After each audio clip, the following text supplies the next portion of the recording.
Well,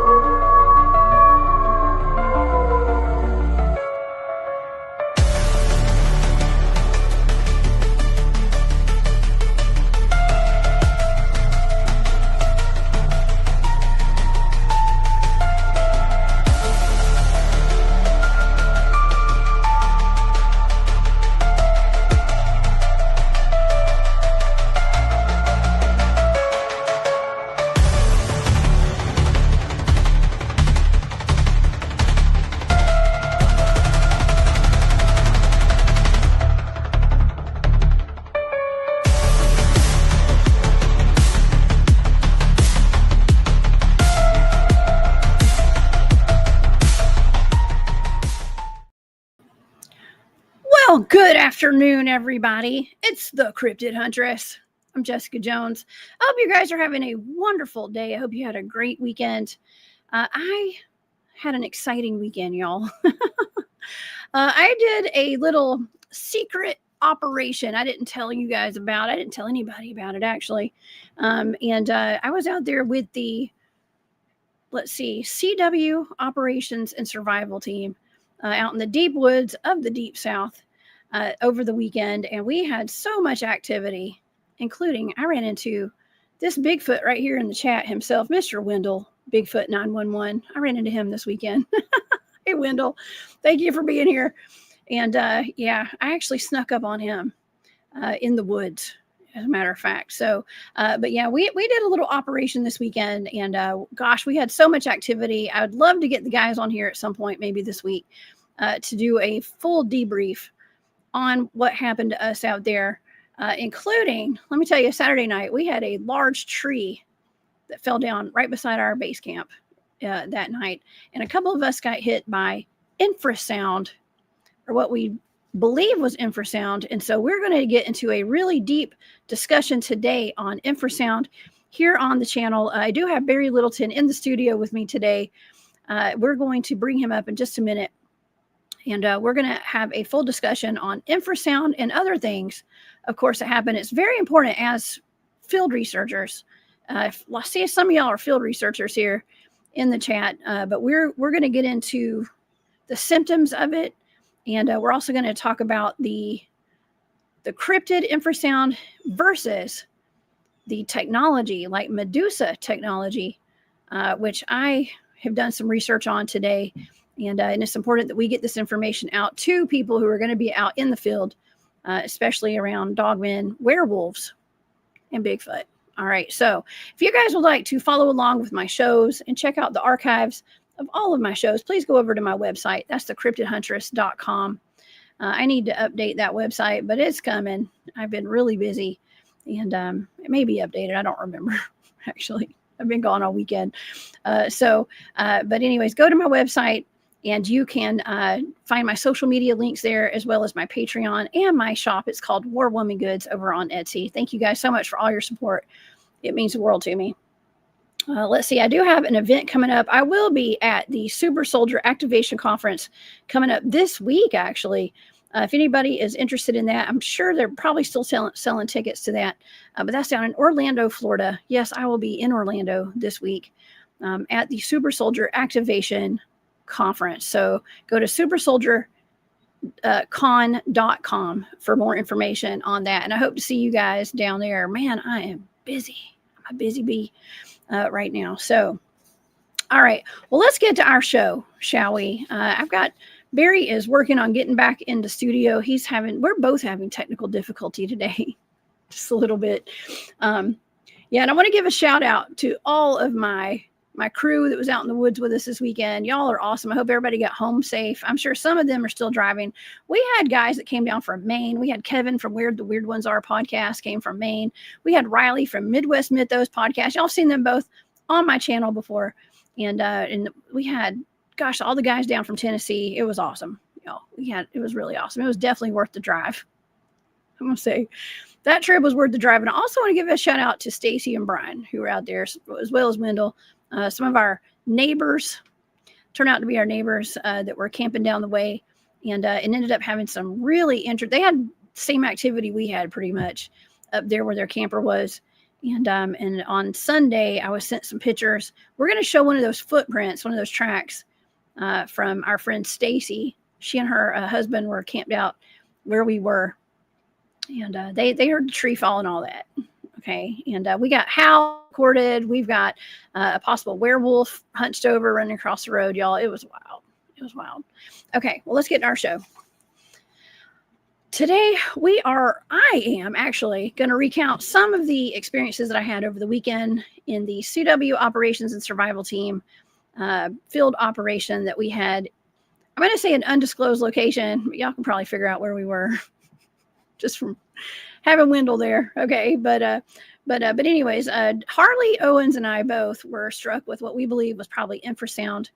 And it was either coming from the Bigfoots and the Dogman or werewolves in those woods, or could it have been coming from some sort of a shot from infrasound technology from an unseen person or people or a team out there keeping an eye on the cryptids in that area? That's the question of the day. I'm going to get into that with Barry Littleton today. Now, for those of you who are not familiar with infrasound, infrasound refers to sound waves below 20 hertz, which can trigger feelings of nausea, discomfort, and sleep disturbances. And while humans can't hear infrasound, we can feel it as physical vibrations. It can evoke feelings of nausea, aversion to an area, sleep disturbances, and even pain. Now, I got hit really hard with something. It was so bad that my friend Keith actually went into my cooler to make sure my food that I had cooked was not like raw chicken and stuff. I mean, it was like I got food poisoning, but I didn't. Okay. And it was really rough, y'all. And of course, we have Barry Littleton here in the studio with us today. And Barry has done extensive research on infrasound, especially Sasquatch and infrasound. And he actually has a video from 7 years ago that I have put in the description box below. If you guys are interested in watching his video, please do. And subscribe to Barry Littleton on YouTube and on his Patreon as well. You guys, please help me welcome to the show one of the best researchers out there, Mr. Barry Littleton. Hey, Barry. Hey, what's up, Jessica? Oh, wow. Okay, can you hear me? I can. You sound good. Okay. I'll tell you, I'm on my phone, and I had that whole problem there, so I apologize. I was worried I wasn't going to be able to get back on. Well, I'm glad you're here. Never done it like this before, so this will be an interesting one. It looks good. You look good. Oh, hey, thank you. I appreciate that. So thanks for having me on, and welcome back from your trip. You know, something I wanted to kind of just say, and it's just for, people to be aware of, and I think it's happened to me recently. I've seen it happen to a lot of people, and it's just going on right now. I've seen it happen to you. It's just the attacking thing is really escalated right now. Like, as far as seems like in the world, in these communities we deal with, it's escalated. These people come in and they just attack. And I mean, I guess that's the way it is, but it gets a little bit lame sometimes. Like, for example, everybody should just be aware that David Paulides is putting out that new Bigfoot movie. I think it's going to be quite interesting because they're really going to be focusing on the metaphysical and the paranormal parts of Sasquatch. So I think that's very noteworthy, and it's something that he's trying to keep separate from Missing 411. He said that on the trailer thing. So, but I put that out, and immediately got like attacked. So, oh, he's not trustworthy because as a police officer, he got some fake celebrity autographs. Lionel Richie was mad. I'm like thinking, oh my God. So that suddenly, I'm not really interested in that character assassination. So is that more interesting than the research he's done and the stuff he's provided? I'm going to be more worried about celebrity autographs when he was an officer. And these are people that are not really doing controlled experiments. If they're going to say stuff like that about the man, they need to be doing some real research. They should have a controlled experiments showing they contacted the park rangers. They've done all that stuff. They've proven all that stuff he's saying is not true. And they've got their own base, their own database. Or otherwise, they're just blowing smoke and hating. You know what I mean? That's my opinion. But yes. Well, it's really it's a matter of fact, really, honestly, if you want to deal with data. Anyway, so I just want to say to anybody, because I know right now there's a lot more people wanting to come forward in these communities and be vocal in things, and I think they should be urged to do so and not be discouraged by those that are attacking people that are sharing truth or sharing knowledge. You know what I mean? Yeah. Oh, I know what you mean. Yeah, it's just, you know what I've learned? It's just kind of a part of it, you know, especially when you're online, you got a platform. There's just, you know, it's a battle of egos and stuff out there. And so it is what it is. You just got to just roll with the punches, man. That's what I do. And I try not to pay much attention to it and just keep my nose down and just keep on moving. Cause ain't nobody got time for that. Man, nobody's got time for that. And it's just, but it is annoying when people post that stuff on our pages and stuff. And it's like, just delete. Yeah. Oh yeah. Well, you know, I'll get those little hateful emails from Yeah. that seem to come from phantom addresses. You know what I mean? So it's like, you know, things like that. You know, but that's all right. It is what it is. You know. But the thing is to keep presenting more information, more detailed information, things that is not cookie cutter, and things that can affect our daily lives. You know, it's like when you go get a reading from somebody, hey, is the person really psychic or not? You spend a lot of your time wondering about that and dealing with that, opposed to what during the reading changes your daily life and helps your daily life. Yeah. You know, that's what any of my sessions, that's what I really try to focus on. But again, that's a personal thing. Anyway, so let's talk about some infrasound. Let's do that. Versus something else I'm going to throw in with it. Okay. Is ultrasound. You know, I believe that like dolphins and whales, that you know, whales and dolphins can both produce not just infrasound, they can produce ultrasound. And ultrasound is when it's anything above 20,000 hertz. As to where infrasound is, like you mentioned earlier, is below 20 and below hertz. So when dealing with ultrasound, I think that's something we should throw in there too. Like I believe also Sasquatch uses ultrasound, and for the for scientific reasons, what I think we should kind of include in that is with ultrasound frequencies can also be made into pictures and images. So they could be emitting a type of an ultrasound when they're dealing with us through telethon. I'll tell you, whatever when I experienced that mind speak, it was very strong, Jessica. And when I say that, it was a stronger telepath than me, than quite a bit. And it also was projecting the images with it, telethought, and I was feeling some emotion with it and things. That's intense communication. And on that level, what I felt from that quote unquote elder Sasquatch was almost the level of the extraterrestrial encounter. You've experienced that type of telepathy and telethought from them. Some of that can be very direct and very powerful. So powerful that some of them, when you're in their biofield and their optic nerves, they can produce an entire different holographic imagery to you environment, not just what they look like, but what you're seeing around you. We're at a very serious disadvantage when it comes to the states of theta and delta of consciousness. Anyway, sorry, I don't want to talk too much. Oh yeah. Well, I had some real life situations this weekend, actually, Barry. And of course, I was out on a little operation. It was a little secret op. By the way, I want to thank everybody for being here Saturday night with Doc Brown. That was a wonderful show. We talked about Lost Giants, the Epic of Esau. That's his book. Y'all go get his book, please. and he normally would have been out there with us. He had prior plans this weekend. And so yes, we had done a pre-recorded show, if y'all couldn't tell. And we played that as a brand new episode. So please go back and watch that if you can. We talked about reptilians, dogmen, you name it. It's on there. But while I was out in the field, there was one night on Saturday night, I got literally crippled by infrasound. And so did Harley at two different times. Now I ended up being down for the count on mine. Okay. When it hit me. And there's a lot of questions that I have behind that right now. Because quick question. I mean to interrupt, but did you hear something? I know that infrasound is inaudible, but did you hear something like an audible sound around the time too? No, I heard nothing. So let me rewind a little bit, and we'll go back to what happened out there. And first of all, let me throw a couple of pictures up from this weekend, and you guys can see this is our team out there. Actually, Keith's out there, Barry. Keith's on the end over there. You met Keith Oh, at I met him. Disclosure. Yeah. Yeah. He's my Nice wildlife guy. biologist, y'all. He's been on the show several times. And so Keith was out there, and all the crew from Cryptid, CW Ops and Survival, right there. So shout out to all my dudes and ladies as well, or lady.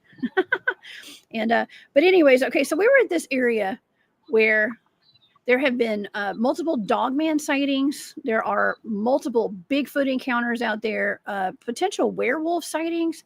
And I'm going to say werewolf sightings because Saturday night, one of the lady who was staying, she and her husband were in a camper staying on site up there. They're the only other people out there. And we had exchanged phone numbers, so we could stay in communication because we were going to be out there doing some research. And so I knew them from being out there previously, actually. And we just happened to they didn't know we were coming. I didn't know where they were going to be there.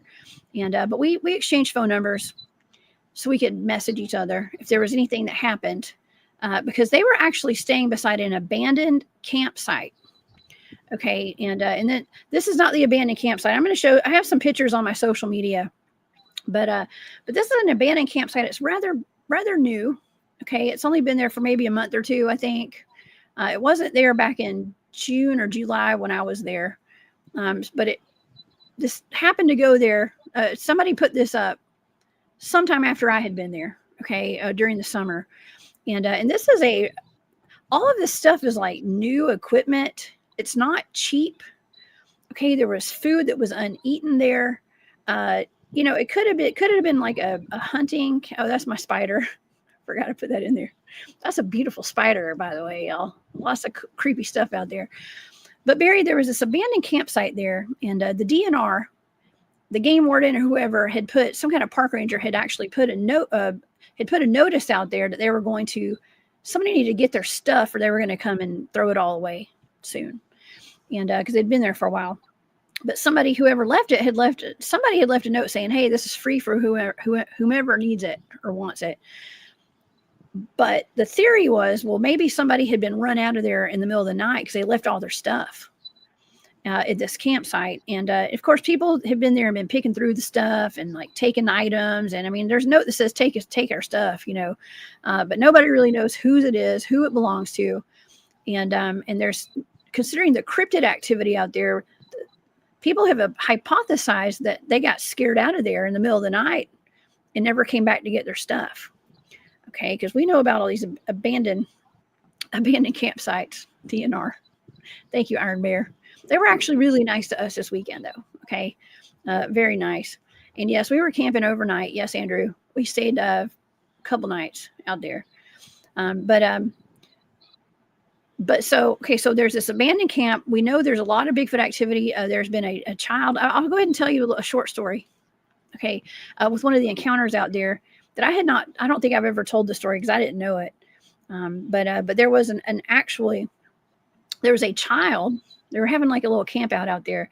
And from what I was told, and Mark Green may have mentioned this on my show at some point, but there was a little boy out there who was riding a motorized scooter around. And we were down in this little cul-de-sac area by this gate. Y'all probably heard me talk about this before, about the gate where the hunter was found with his arm ripped off. And it was deceased behind this gate. That's where we were. Okay, that's where we went this weekend, was to that. And we camped right beside the gate, actually.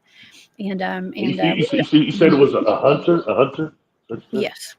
Yeah, a hunter was found with his leg kind of pulled up behind his head and like his arm was ripped off. That's what I was told. Okay, that's what Mark told us about. And so we made a little trip down there just to do a little investigating. And so this kid was riding his bike down there during a group camp out that some people were having. And he came back to camp and he was telling his mom, he said, Mom, what kind of dog walks on two legs? And everybody was like, what? And he said, well, apparently he said, well, there was a dog down there by the gate walking on two legs. Okay, so, but that happened. There have been several sightings. Wendell's had his own sighting out there of something, moving from tree to tree so fast it was like a blur, that kind of a thing. there's just a lot of stuff that goes down there. Okay. And so yeah, so I gotta, let me go back. Okay. So, cause we're talking about the werewolf, Dogman werewolves. Stacy sent me a message in the middle of the night, after we'd had a tree fall down by the camp Saturday night, in the camp. It may have been pushed. We think it was probably pushed. We had outstayed our welcome, apparently.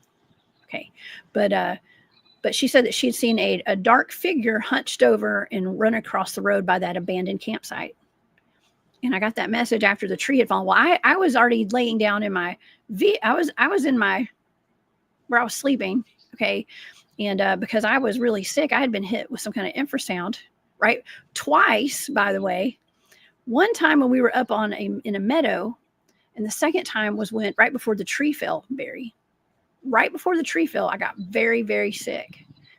And the tree fell, and then she saw the thing run across the road, hunched over. Now, I was told when I consulted with my friend, who is my Dogman expert.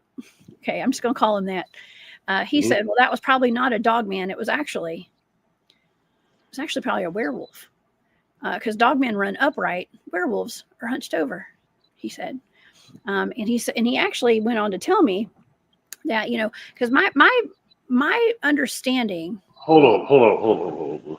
You got to reverse for the beat up. Okay. Well, you said that dogmen are hunched over and werewolves on all four. What did you say exactly? Difference between the way they. What I was told. This is what I was told. Okay, was that if I would have seen a dogman, or she would have seen a dogman, it would be walking more upright, not hunched over.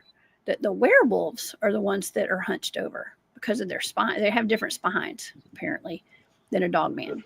That's what I was told. Now, I don't know. Y'all can take that with a grain of salt. That's interesting. I've never heard that. That's interesting, though. I had never heard that either. Okay, so, but that, I'm just saying, it might have been a werewolf. But nonetheless, there's something out there. Okay, and Wendell says, Jessica, I was told that campsite was not there the week before. Okay, so it was only there a week, not even a week then. That's weird, because that was a pretty major setup out there. Rugs, a table, all this stuff. But nonetheless, it was. With the note, come get it, huh? With a note. With a note. Yeah, take it. Whoever needs it, take it.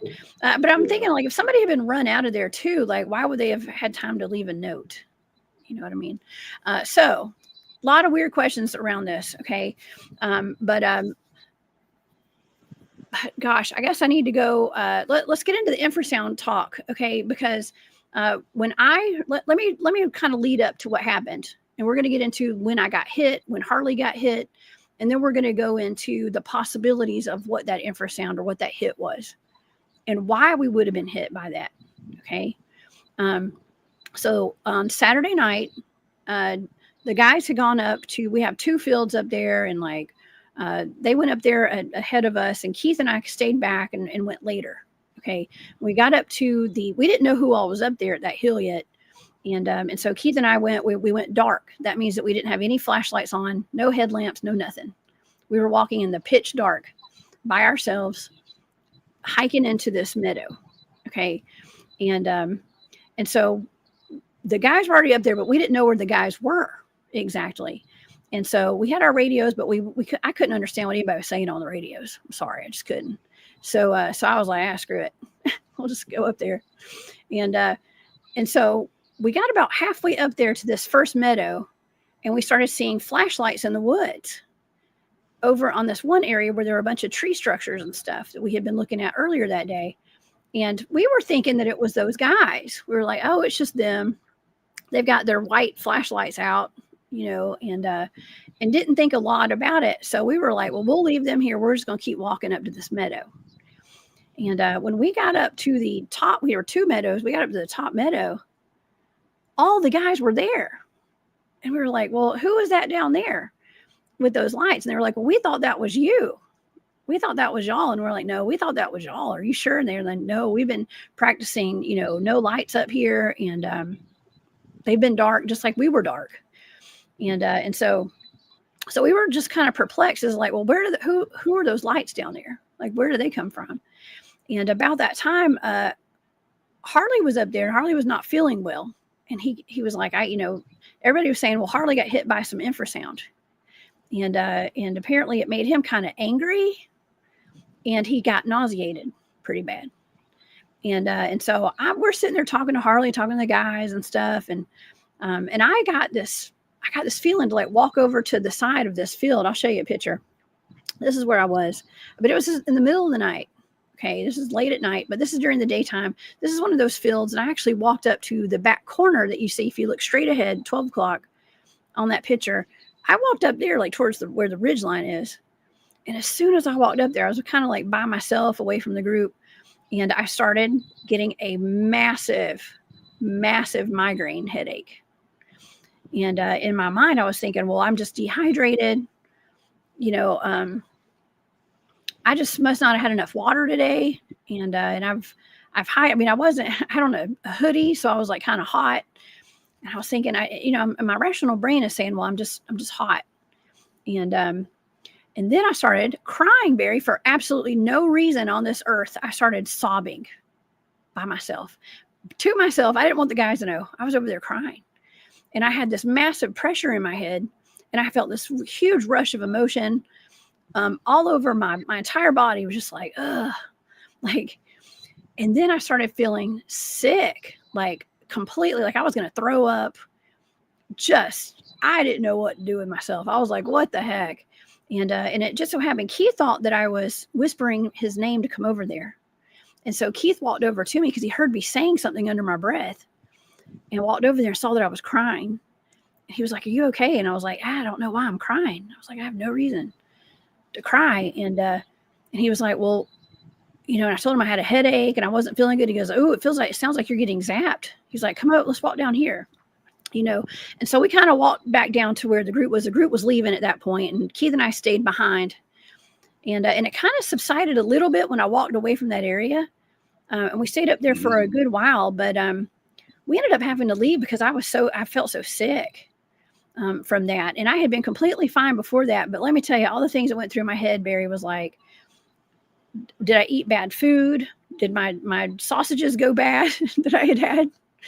And but see, here's another thing. If Harley had not had almost the same thing happen to him, I would have thought that I was just getting sick. Okay. And he had just had the same thing happen. So when we got back down to camp, Barry, I had to go lay down. Okay. Because I was still not feeling good. And so that's when Keith was checking my food, my cooler and everything. And then it started to subside a little bit more, and I was okay. And I got out and I was like, trying to drink some energy drinks and stuff, like some Gatorade and things like that. And at that time, Barry, I started getting really sick again, really bad sick. And then this tree just started cracking. Poosh! And like we had this massive tree that fell right by our camp, right when I was like standing up to go vomit, basically. Okay. And I was like, man, okay. And let me tell y'all, to the audience, I was completely fine on Sunday morning. I promise. I was completely fine. It wasn't food poisoning at all. I got hit with something, Barry. I got hit with something hard. And I had to go lay down. I ended up going to sleep after that tree fell, pretty much. And after the tree after the tree fell is when your teammates saw the individual running from across the road. The neighbors, the people that were camping in their camper up the road from us saw it. Yeah, right after that. Shortly after that tree fell, they saw a dark figure run across the road right by that abandoned camp. Yeah.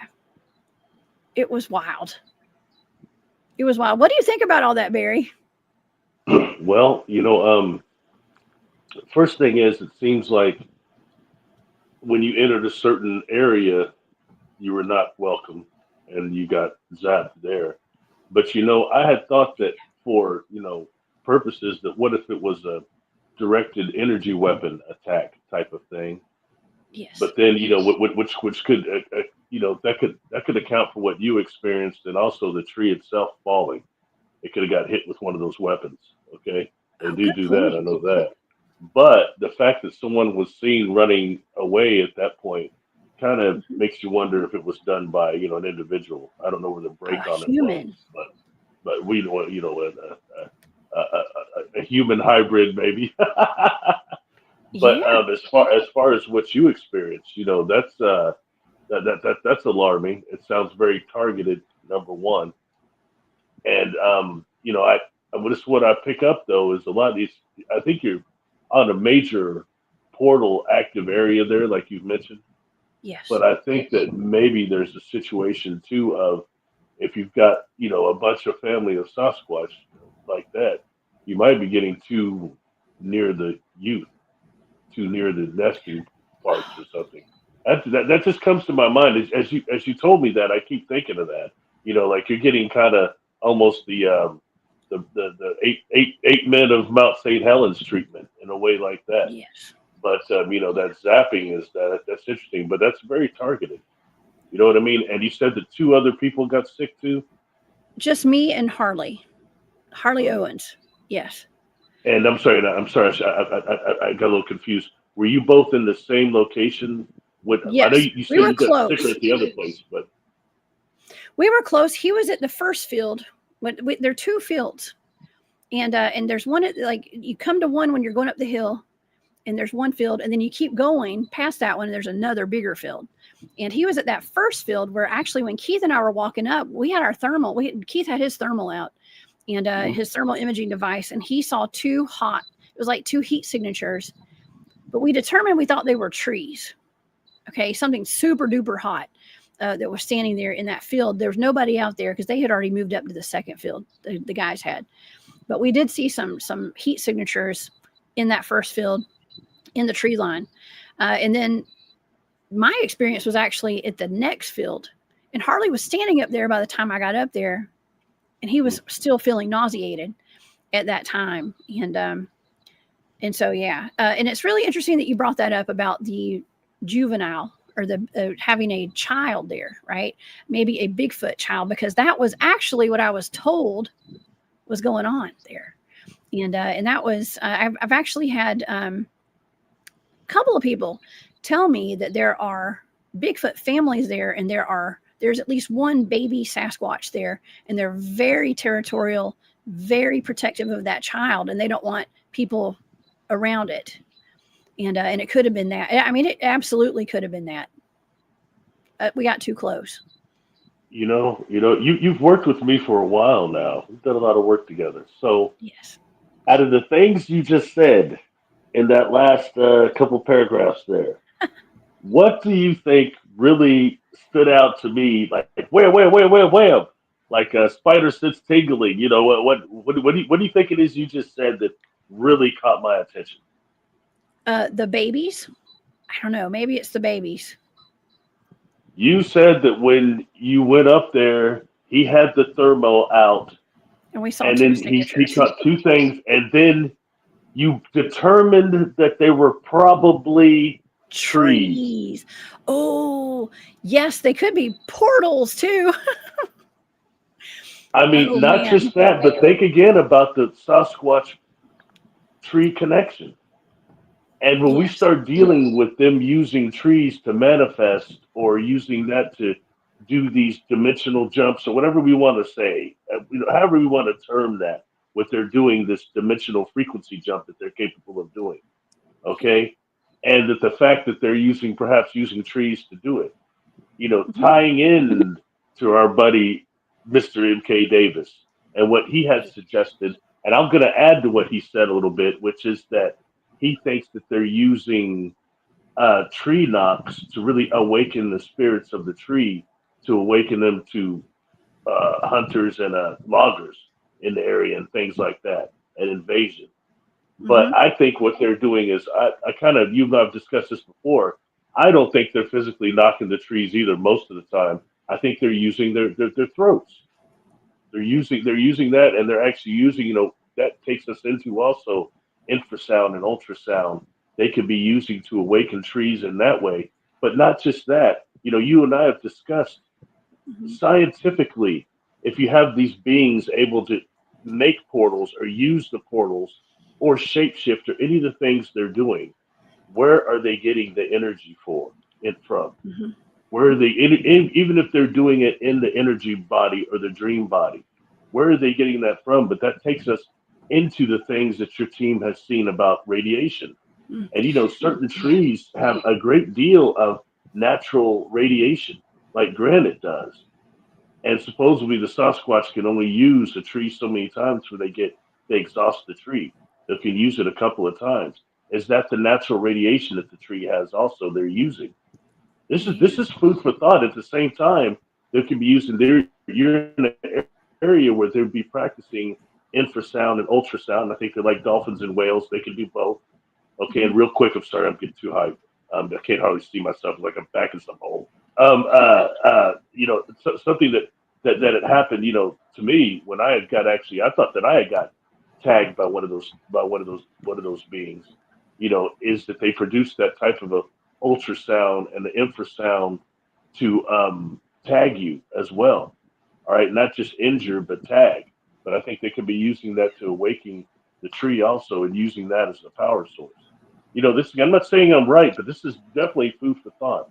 And you're getting too close in the area where they're using the manifesting, they're practicing those things, and they got juvenile there. They're probably training.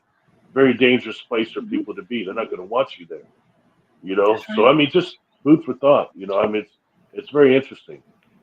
It is, yeah. That's a wonderful point. And actually, it didn't hit me until I got home, and I was talking to my mom about what happened, and she was like, "Well, it sounds like you got some radiation." Okay, like could have been some kind of radiation that you, it's kind of like radiation poisoning or something. And so, man, I'm telling you, what we do out there in the field is not safe sometimes, and so we have to be aware of these things, and whether it's a Bigfoot causing this, or some kind of a dogman or werewolf, or some kind of human made technology, or even alien technology, we need to be aware of this stuff and Hmm. what it does to the human body. Now Nathan is asking, hi Nathan, he's asking, did you feel a tingling or buzzing or sensation of heat on your skin at all? Yes, I did. I actually thought that I was coming out with a fever out of the blue, and I felt like I could feel my body getting really hot. My head was pounding. I felt like my brain was going to explode for a second, and I was just had a throbbing sensation in my head, and I was just hot. I was sweating. I started sweating. It felt like I was coming down with food poisoning. Basically, is what it felt like, for a short while there, and it would kind of come and go in waves, kind of, and until I was able to go lay down. I did fall asleep, take a little nap for a little bit, and then I got back up right before that tree fell. It hit me again. Okay, so You know, me. I got to jump around a little bit and take it to a weird another level down the hole. Okay, let's do it. so this was one of these shows that you wanted to do that you let me know a little bit in advance, and it was pretty spontaneous. But you Mm-hmm. had said a couple of things in your message. You had said that also you thought that there was a possibility that not just could it have been you were hit by infrasound from Sasquatch, but also that you might have been hit by something that you called Medusa technology. Yes. And that immediately kind of caught my attention. I found it interesting, but the way you described it was not how I know of that tech. But I don't know where this begins and ends, so it gets interesting Yes. as far as going down the rabbit hole. Now, when you talk about Medusa tech, the way I had understood that, it stands for mob. When I've heard it before, it's mob excess deterrent using silent audio. That's what it stands for, and it's like a microwave weapon, Mm-hmm. okay, which also can use not just microwave but ultrasound too, that focuses on the audio spotlight. And if you were to Google microwave audio spotlight, they say there's no such thing. It's combining technologies that doesn't exist. I don't think so. When you start dealing with those type of neuro weapons and those Havana weapons and all that type of thing, B2K and all that, you start going into that. You know what I mean? And look, by no means am I an expert on that, but just what I knew of when you said that tech is that's kind of what it made me think of a little bit, which is a little bit different than maybe just straight infrasound. You know what I mean? But it leaves it probably for me it generates even more questions. Because when you start dealing with this targeted individual things and neuro weapons, so were you dealing with a little bit of both? You know what I mean? Yes. A little bit of Sasquatch hitting you on, and also you getting hit with something satellite wise, or food Mhm. for thought. I don't know. I'm just throwing it out there. It is, It and seems like you might have like an endangered area. What if there's a lab under there? Sorry. well, that's 100% right. And so I was consulting with my friend. I guess it was this morning. I guess it was either yesterday or today. I can't remember. But one of my buddies, he's got some knowledge of this stuff when it comes to the Dogman programs, and we were talking about the Medusa weapon. And this is a thing. Okay, now I'm not saying this. This is all for entertainment purposes only, y'all. Okay, but when it comes to these Dogman programs, No, I'm just kidding. Sorry. Barry.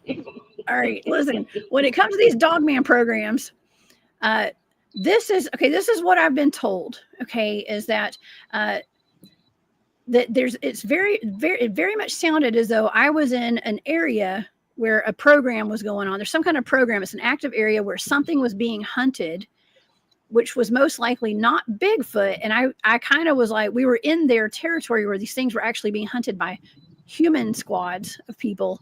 And we just happened upon, see, because I did include that part where Keith and I saw flashlights in the woods, or saw That's some kind right. of a I light in the didn't woods, put and it wasn't us, it wasn't them, and then they thought it was us. Okay, so there very well could be other people out there that we are not aware of. Okay, that are doing some kind of program out there or something. Okay, and so what I was told was that it's a wonder that I'm okay right now, basically. Okay, and that our whole team's okay, because there was probably something being hunted out there, and what happened was that someone shot whatever that was with some kind of energy weapon like Medusa. And this is what these people that do these Dogman programs carry around. It's a handheld device, and they use these things to incapacitate the cryptids out there. And we're talking about Dogman, werewolves, Bigfoot. We're mostly talking Dogman. But they use these things. It's called Medusa technology. Military medical journals tell of the Medusa weapon, which is handheld. Its development of infrasound weapons capable of causing nausea, vomiting, disorientation, and even incontinence. It's used in the Dogman human teams, the sweep teams out there. And I could have very well been. I could have been being hunted, and maybe somebody hit something, whatever it was, with that weapon, and I got some of the residual from it or something. I mean, there's no telling what could have happened out there, but it very well could have saved my life, whatever that was, and Harley's as well.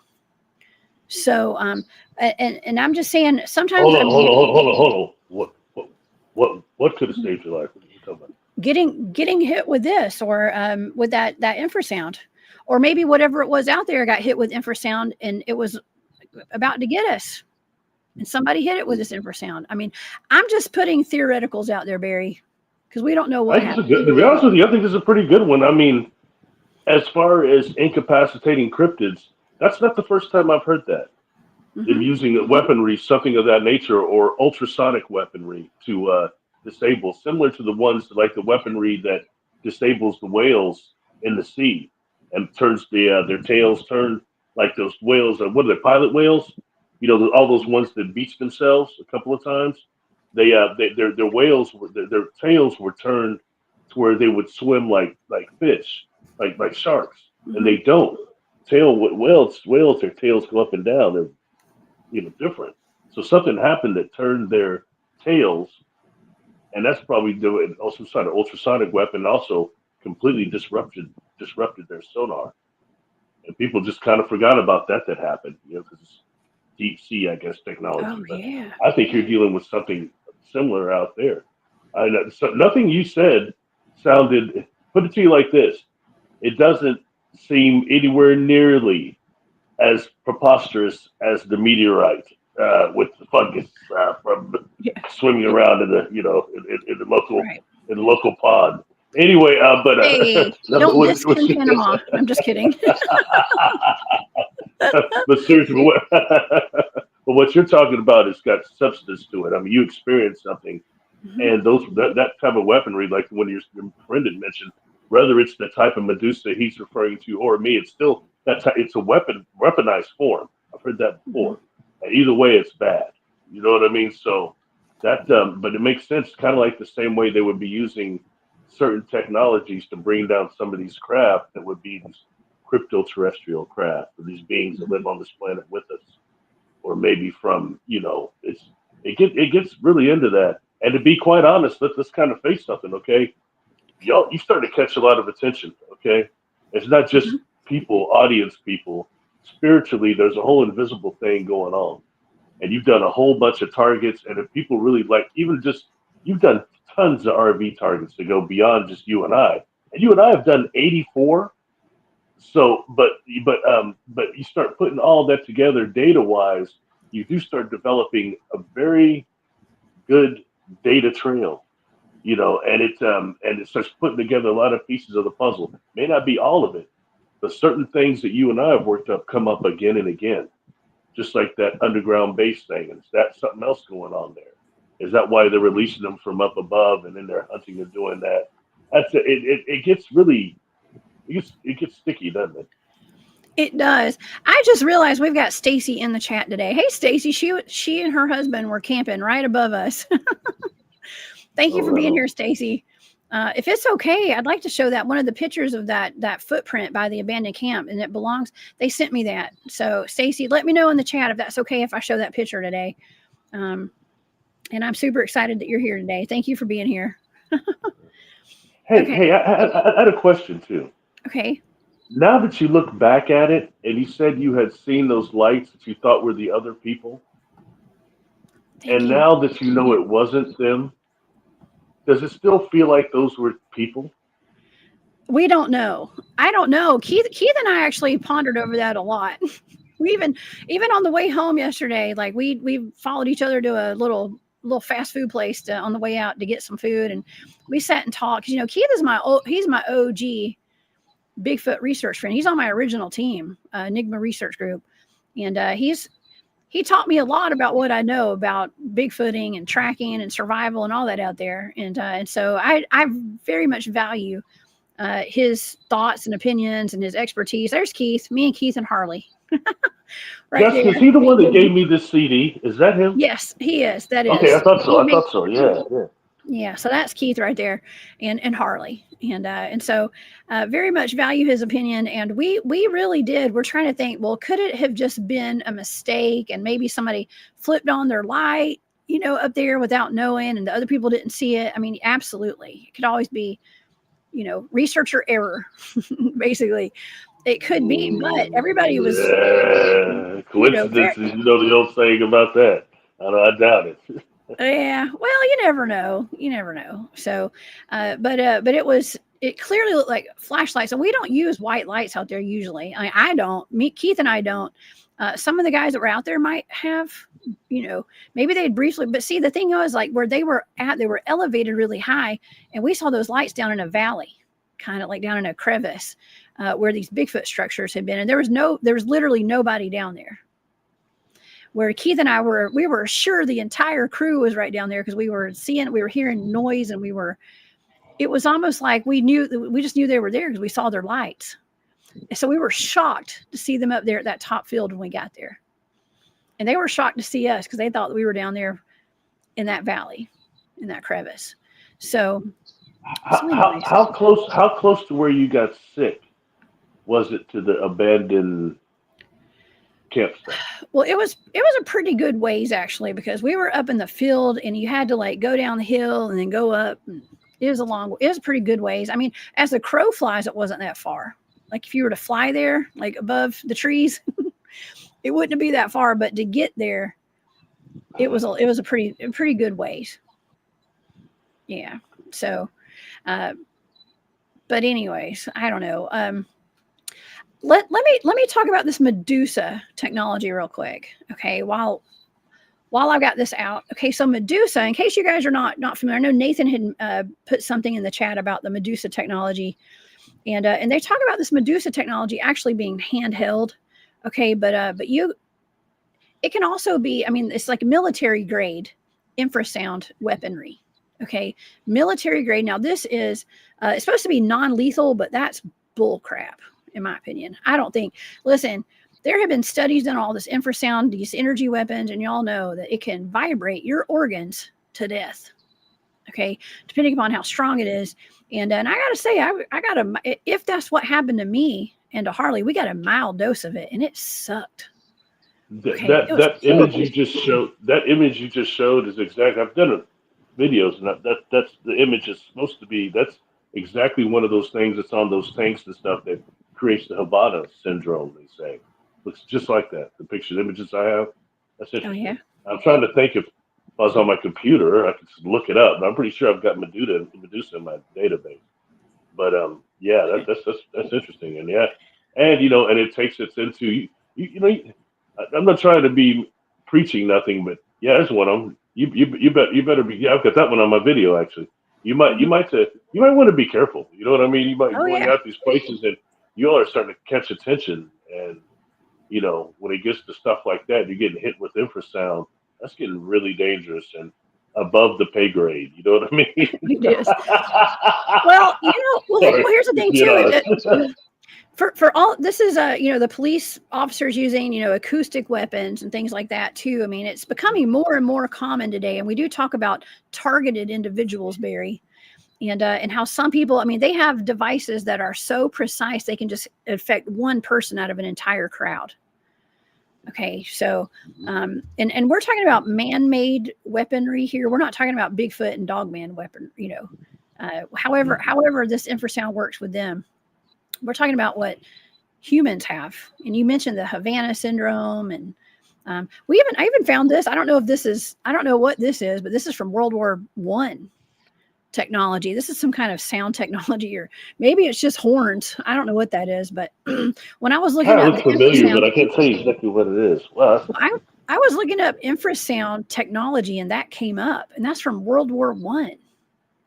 Okay, so we're talking about stuff that can really affect your brain uh, completely. I mean, I was completely crippled by this. I mean, I was able to walk and function, but Barry, it was bad. I got very sick, very sick over this. But let's talk about Medusa. So this is a directed energy non-lethal weapon designed by Waveband Corporation. This is for entertainment purposes only, by the way. If anybody would like to put that in the chat. It's for entertainment purposes only. The weapon is based on the microwave auditory effect, resulting in a strong sound sensation in the human head when it is subject to certain kinds of pulsed modulated microwave radiation. I mean, that's not healthy. That's not healthy at all. I mean, would that cause a migraine, you think, Barry? Because that's what I got. well, definitely dizziness, microwave or dizziness, all these things. And infrasound at different bands can cause drowsiness really bad.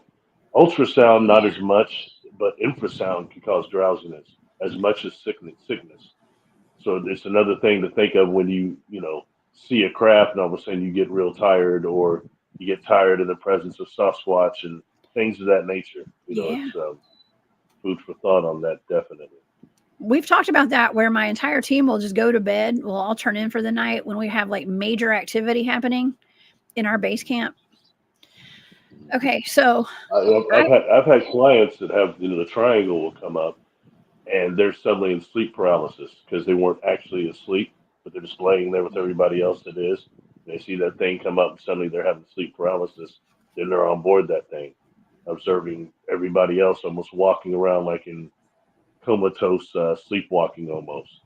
You know what I mean? It's that kind of, you know, like everybody with them that was in their little group or something. They're all taken up, certain numbers of them, yeah, and worked on up there, experimented on or whatever, part of some program. Yeah, I've come across that with a few clients, and it's always a really, trip when there's people that. Yeah, it's a trip when there are people that have nothing to. They don't even know what the SSP or none of that stuff is. You know what I mean? But they've been through something, one of these programs, and it's a trip to see that validated in some other ways. You know what I mean? yes, There's so many different programs going on there. I think it's very creepy. it's wild. Yeah, there's a lot of different. It's just I don't know. I mean, we're all targeted to some extent with a lot of this weaponry. You know what I mean? When it comes to like 5G and stuff like that. So You entertainment know, purposes not only.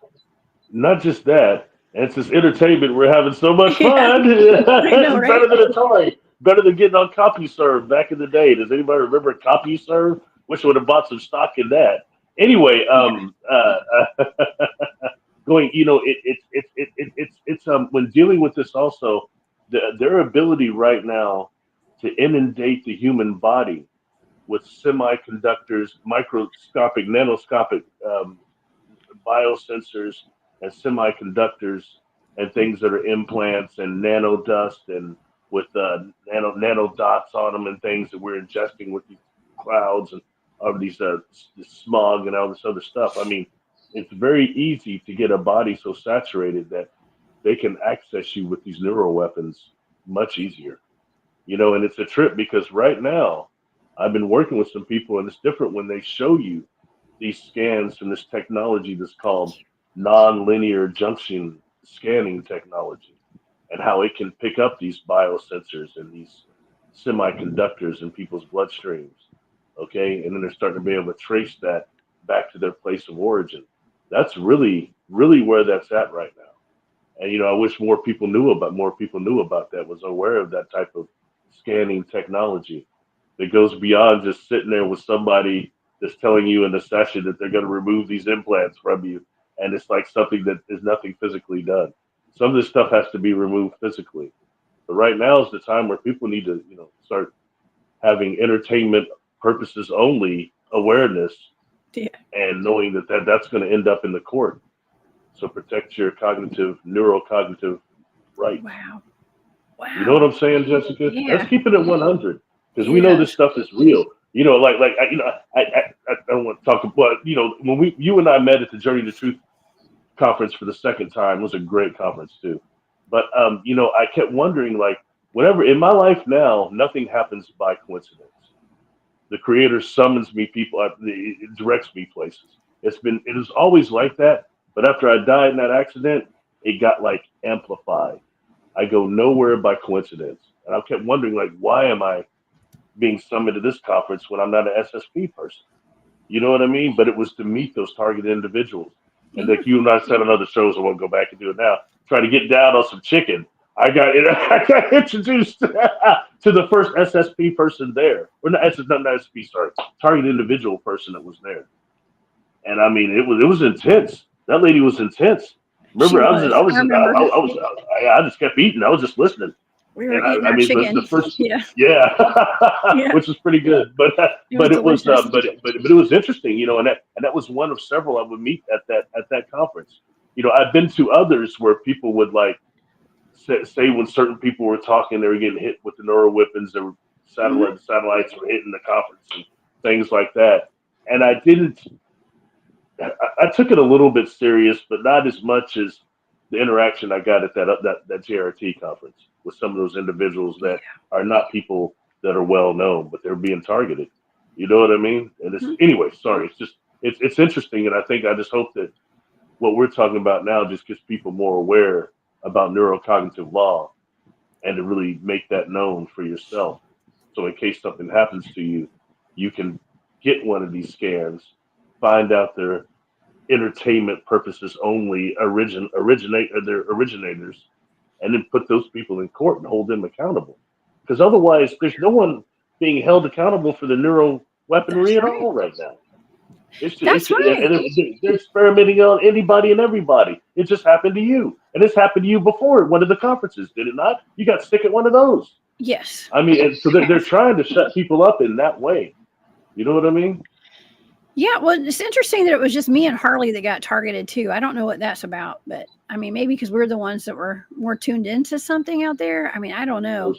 We're Um, snooping a bit too close, getting we're a little always too snooping a close. little bit too close. That's my job. That's what I do. Okay. That's what I prefer to do. It's my job. Uh, Right on, man. well, okay. So let me tell you what this I like Medusa that. tech. I know, right? I'm a snooper. I'm a cryptid snooper. Uh, but okay. So this Medusa technology, these handheld devices, right? They got the big ones. They got the handheld ones. It says the developers claim that through the combination of pulse parameters and pulse power, it is possible to raise the auditory sensation to the discomfort to a discomfort level, deterring personnel from entering a protected perimeter, if necessary, temporarily incapacitating particular individuals, and in 2005, the Sierra Nevada Corporation acquired Waveband Corporation. Okay, so these are, you guys can go look those corporations up. This is for entertainment purposes only. Okay, but anyways, it says, I find that interesting because if necessary, temporarily incapacitating particular individuals, not everybody, just particular ones. And Harley and I both got hit at 2 different times within about I'm going to say about a 30-minute period of each other, 20 to 30 minutes, maybe something like that. So, and the waves just kept hitting when it came to me. I think Harley got better throughout the night. I did not. I got a little bit better. And then right before the tree hit, I got hit again. And now I was actually camped out away from all those, the other people too. So my camp was actually up the hill, no closer. Maybe I'm not going to say closer to where the tree fell, but it was a little in a different area than the other guys. And right before that tree started cracking and hitting the ground real hard, I got hit again. Okay. And that's when the crouched down figure ran across the road. Okay. According to Stacy. Stacy's in the chat. What's up, Stacy? By the way, I wanted to say, address this real quick. Cryptid 559. What's up, Javier? He said, we heard a whistle with a sonar effect. That's interesting. I remember you telling me about that. And you're talking about cryptid whistling and stuff out there. A question for Stacy. So was the individual they saw running across the road, was it bigger than average person? Well, that's a good question. We'll have to ask Stacy that. So on Sunday, after the whole crew left, and I guess we had left. I don't know if we'd left already, but we got up pretty early and everybody headed out. And Stacy and her husband went back over to that abandoned campsite where trying to figure out like where that tree had fallen. Like my guys had gone out there, and right after the tree fell, they went and found it and took pictures. I don't have any pictures to show y'all right now. Harley's got some, I'm sure. And hopefully I'll bring all those guys on the show this week or in the next couple weeks. But they went back there and found, it looks like some pretty fresh prints, actually. That's a big footprint right there. That's a big print, man. Yeah. That's a big one. Yeah. Found some interesting prints. I only uploaded this one to show the audience. And so. Is that your foot? That is, I believe that is Stacy's husband's foot, I'm going to assume. Yeah. Probably maybe about a size 9 or 10 male. Yeah, probably something like that. Yeah. And that's and there's multiple prints actually. That's just the one. That's one of the best pictures of it that they sent, that you can actually really see the definition of it very well. So that's why I wanted to show y'all this one today, with Stacy's permission. And people wonder why sometimes when people see one of these things moving around, they got a camera and they don't take a picture. They're so stunned. That is truly a giant, no matter how you look at it. Whatever left that print is huge. And and it's interesting, like I don't know who the biggest person you ever met was maybe Shaquille O'Neal. The biggest person I ever met was Paul White when he lived here, and the Big Show. And that was before he got kind of the weight he has now. He was thinner then. We met through basketball. But he's the biggest cat I've been around, though. And he's about 7'1", 7'1.5" or more. But I mean, he's huge. And to think of somebody that would make him look like a little kid. Yeah. That's mind blowing. Yeah. Mind blowing. It is. Okay. So Stacy said that she measured that shoe. It's 12 inches. That shoe is 12 inches. The shoe that's right there in that picture is 12 inches. My size. Okay, so his foot is about my size then. Okay, yeah. That's a big foot, man. That's a big foot. I wear that. Like my brothers wear like size 16, and that's still way bigger than their foot. Yeah, man, way bigger. Yeah. Oh, Patrick. What's up, Patrick? Patrick Noble's in the chat. What's up, Patrick Noble? He said that campsite was all good when we rode through there on Wednesday. You're talking about the abandoned campsite? Or maybe, I don't know.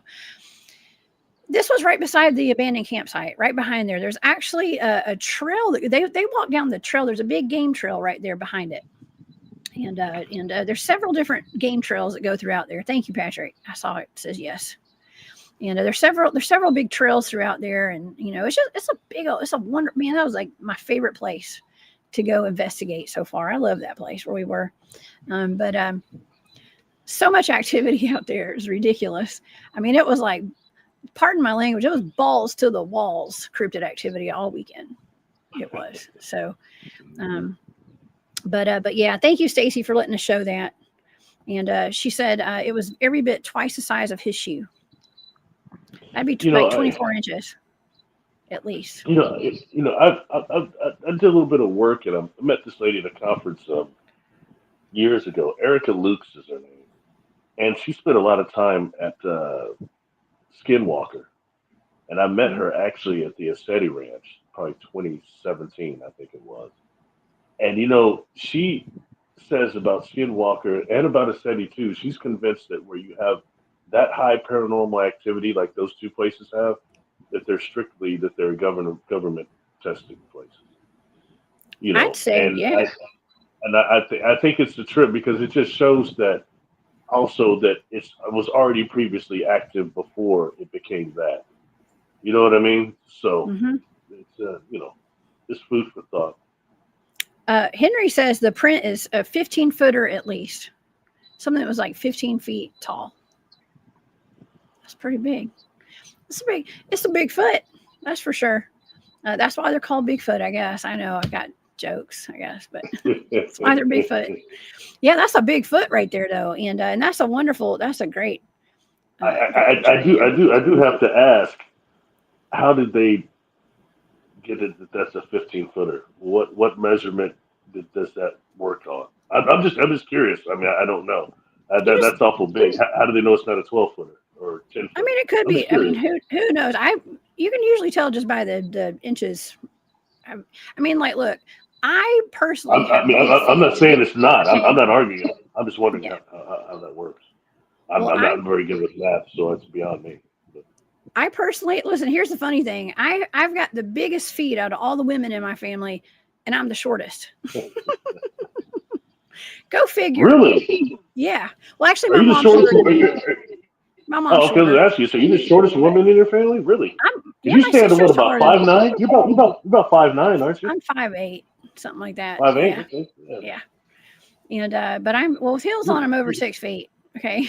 You're pretty tall for a woman, And that's a great compliment where I come from. I come from like the land of the giants, so height wise. So yeah, I'm not, but they are. Everybody is. My family, but me and my sister. Yeah.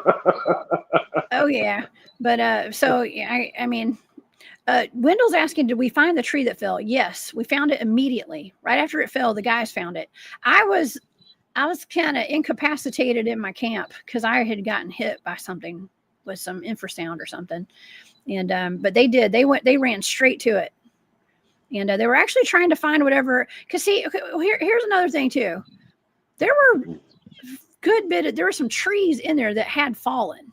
Okay, so there were trees that fell, right?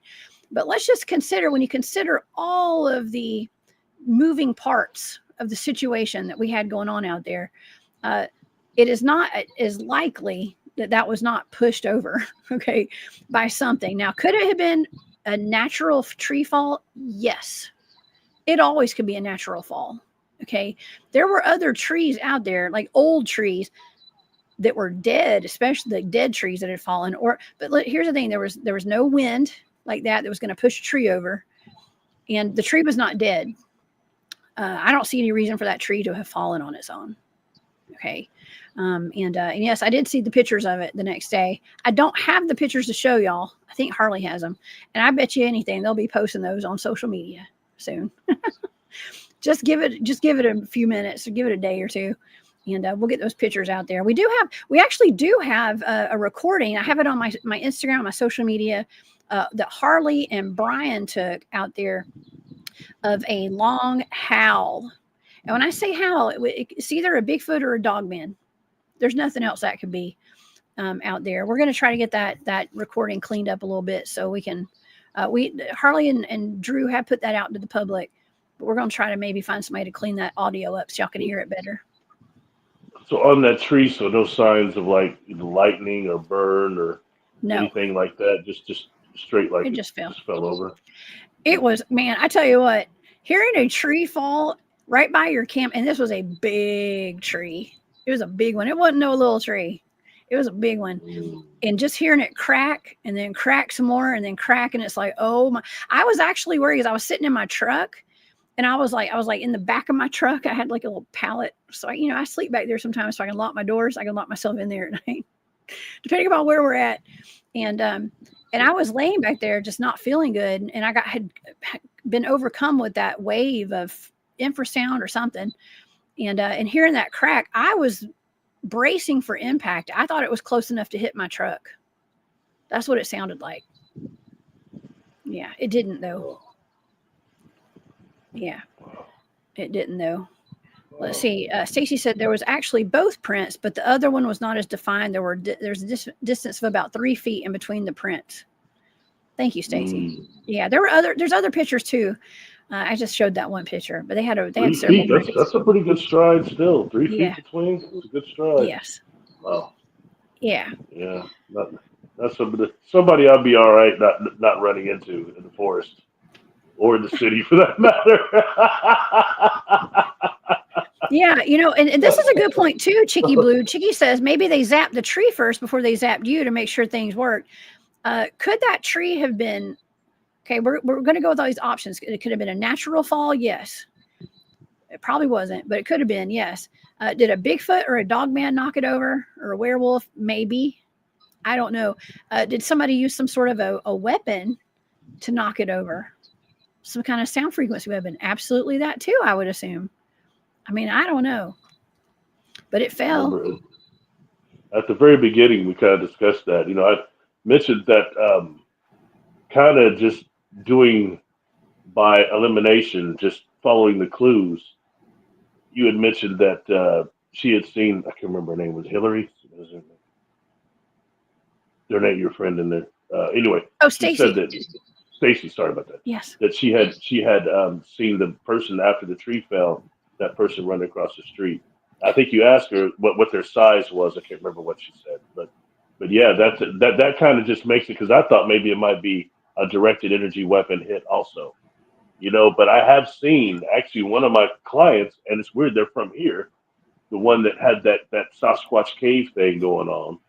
They have on recording a tree getting hit by infrasound on their property, and it's some sort of a weapon, neural weapon of some type. And it's interesting because as close as you could see, it almost looked like a tree that was being blown up from the electricity, that lightning that goes from ground to sky.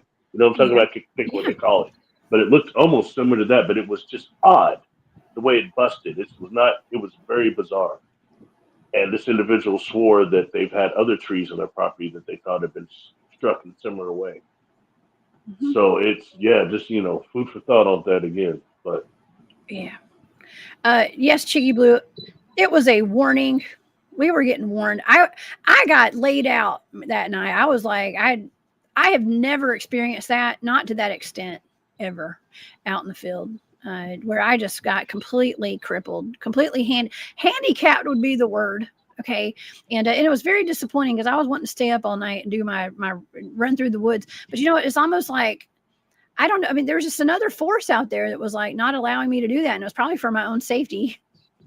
I'm going to assume that was all for my own safety out there. And God works in mysterious ways. Okay. And if I had to be laid out on my butt that night and made to go to sleep, basically, then that's what happened. Okay. And I'm okay with that. I came out alive, and everybody else did too. And we had some wild experiences out there, Barry. It was really wild. But the thing I wanted to talk about today, of course, and we're about to run out of time for this show today, unfortunately, because it's been awesome. But I really wanted to highlight the infrasound, what happened to Harley and I out there, and to use it as kind of like not just a warning for other, researchers and people that are out in the woods, but just to have the awareness of it. Okay. To understand what the cryptids are able to do if they need to keep us away from their children, to keep us out of their territory. And also that there are humans out there with this kind of technology that could incapacitate us as well. And there's just forces out there that may not want us to be in certain areas. They're going to keep us out of those areas, okay, one way or another. So that's all. That is all. What do you think, Barry? Do you have any like final thoughts? I feel like this conversation, we need more of this conversation. Unfortunately, I'm kind of proud. I think I didn't talk too much this time. Finally, almost, but not as bad. Anyway, but wrapping it up, I think that something that just kept coming to my mind as you're describing this entire experience, and I just tell you, my mind keeps drifting this way. I keep thinking about the Daytona incident. Dyatlov Pass? Yeah, that's how you pronounce it. Thank you. Yeah. I keep thinking about that just in terms of very much overall your RV data, and when you start researching it too, shows that they're on some type of a testing zone, like you all just were, I believe, and enough to make them like run and leave everything that they had, like these other people that conveniently left the note, hey, take everything you want. That's a thief left that. Anyway, but I mean, I'm seeing similarities, and I just keep getting that vibe and thinking about that as you're telling the whole story throughout this whole deal, comparing it to being in these certain zones of experimentation. Mm-hmm. That's what it is, I believe. And I saw Cheeky Blue said, pray, pray, pray. I prayed very hard that night. I did. That was my first line of defense. I did say many prayers for protection, and just I knew that there was something bigger going on out there, and it was very dangerous. I knew I don't get sick like that out of the blue, never have. And so I did a lot of praying, and maybe that's why I'm here today. Okay. Maybe that's why we're all still here. We all, the team out there actually is very highly, like we do a lot of prayers out there, y'all. And I actually, Riley with Midwest Mythos podcast, anointed us with oil on our foreheads before we went out that night and all that. It was pretty, we were spiritually in a good place before we went out there and did all of our exploring out in those woods and stuff. So we do put on the full armor of God before we go out and do any kind of investigation out there. So yeah, I don't recommend doing what we do, y'all. Okay, don't go out there unless you're ready. Okay, I'm not saying don't do what I do, but I'll tell you about what we do. That's good advice, probably. Yeah. Don't try this at home, folks. Do not. Don't try the entertainment for purposes only at the crib. Oh my gosh, I know. Well, Beth has a good question. Hey, Beth, she says, what can you do to stop or reverse the effects? And that's a good question, because I basically just had to go to sleep because I couldn't do anything about it. It was intense. What do you think, Barry? I mean, and I also I had some of that powdered hydration stuff. It's like Gatorade kind of, but it's like powdered to get your minerals and your vitamins to replenish you, to hydrate your body. I put some of that in my bottled water, and it did make me feel better, but it wasn't, I don't know. What do you think, Barry? Do you know if there's any kind of thing to reverse the effects of these zaps?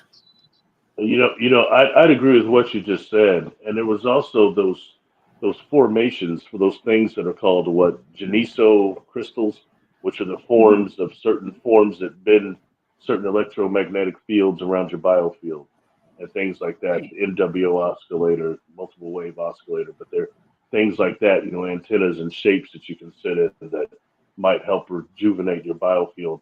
In addition to that, healing light type of things also. But I think also it's more of a question too of what can we do to stop those type of attacks? And I think that's much more difficult even, how to truly stop it, because they're really nailing people in terms of technology. I mean, what technology can be used to stop it? You know what I mean? Yeah. Oh yeah. Which I don't have the answers to. So. Yeah, we don't have any answers for any of this, really. We just have our experience, and what we know. Okay, but yeah, it's really just to bring awareness today to all of this. But I have theories. I have theories. We have Chat No, I GPT. said Just kidding. I have theories. I have theories. Unproven hypothesis. I Anyway, like this one. We gotta end the show on a funny note. Thank you, Cosmic Joe. He says, "What do you do to prevent a charging Sasquatch? Take away their credit card." Oh my gosh. You're here all week, aren't you, Joe? I love that. That is awesome. And I can appreciate that. I can appreciate that. Oh my gosh. Well, Barry, thank you so much for being here with me today. And I want the audience to know that I'm going to try to get the guys to come on the show sometime this week, maybe Saturday. We'll get the whole team. I don't know if we can fit the whole team on the screen, but we'll get some of the guys on, and we'll talk about all the stuff that happened and play some of those clips and show the trees and all that for the audience. But Barry, where can everybody find you? And what do you have going on? Much. You can reach me on my YouTube, Barry Littleton, on Patreon, Barry Littleton, Instagram, Barry Littleton, also Facebook under Barry Littleton, and I can be reached at barrylittleton13@gmail.com. I do sessions of hypnosis of various modalities, including past life regression, extraterrestrial regression, earthbound spirit release, also generational curse cutting, and also I do dissolvement of negative identities. So give me an email if you want to hook up or something, do a session.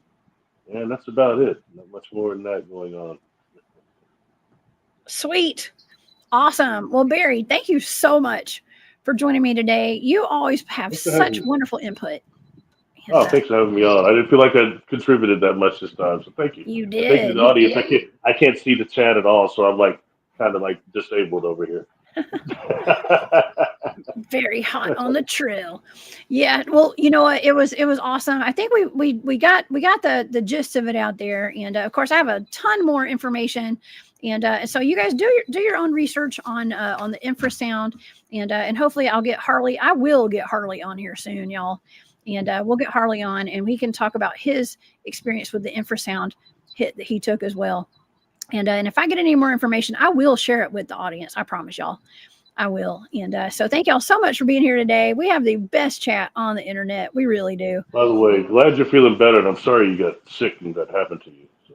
Thank you. Hey, I am too. I felt so good when I woke up Sunday, and it had all gone away. It had all gone away. So I knew when I woke up on Sunday that it was meant to be, I guess, that I had gotten that. I don't know. That's the way I try to look at the positive side of everything. I was like, well, there must have been something that wanted to prevent me from getting out there, because there was obviously something very dangerous out there that I needed to stay away from, and be in my truck with the doors locked, asleep for the rest of that night, because knowing my crazy butt, I would have been out there tracking it all night. Okay. So it is what it is. And I'll be back. So, but anyways, yeah. Yes, thank you, C. Duke. The content of this show today is for entertainment purposes only. We're not going to say educational. It's for entertainment.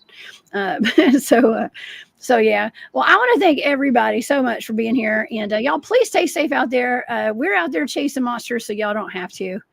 And I will gladly come back and report whatever happens. And honestly, the critters that are out there, Barry, they are actually very mild for the most part, and we were not out there to chase anything or to hurt anything. We were out there to observe, ultimately, and just to see what was out there with all those sightings, just investigate.